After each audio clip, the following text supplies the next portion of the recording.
Hello everyone, I'm Jackie Max. Welcome here sa aking Tarot today. Para po ito sa mga mensahe sa mga Pisces, Cancer, Scorpio sa Angels Guides Message po. Ito ay general reading lamang po ito, hindi po lahat makaresonate at be po minded po sa aking Tarot today. Ito po, there's a windfall abundance po, the Ace of Pentacles, the offer you universe.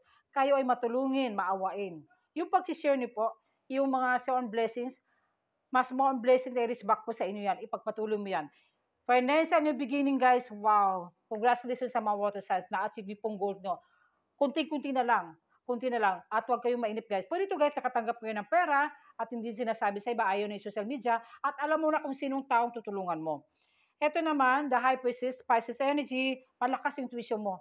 Yung spiritual niyo po, yung spiritual insight, kung sinong taong nasa paligid na totoo sa'yo, nag-support sa'yo, at ipagpatuloy mo yan, at yung, sa mga huwag makalimut pagdasal ng ating Panginoon, pwede ito ay pag-usapan tungkol sa wedding sa person mo. At ito na Nine of Pentacles, kayo ay loyal, dedicated, devoted, meron kayo asikaso sa tungkol sa mga ari-arian, puro ito sa lupa, may pagta-travel, may mga delayed lang. Kailangan may asikasuin kayo sa mga documents po. O kaya lang po, okay?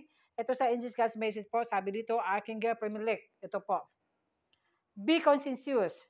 Cooperate with others for the highest good. Okay, magkikooperate ka daw. Bawa kung kapwa mo content creator, follow to follow, support each other. Kailangan magkaunawaan ka pati sa person mo, sa family mo.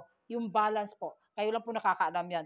At yung mga conscious nyo din, huwag yung masyado nakapokus ng mga sensitive. Kasi paano ka gaganyan kung puro ka bad na ka nakapokus? Kailangan think positive lang. Share in your blessings. Okay, alam mo na yung sa anong parurunan mo, yung boundaries mo, kung saan kung galing. Yung self-respect niyo po, yung importante po sa lahat. Thank you guys. Bye.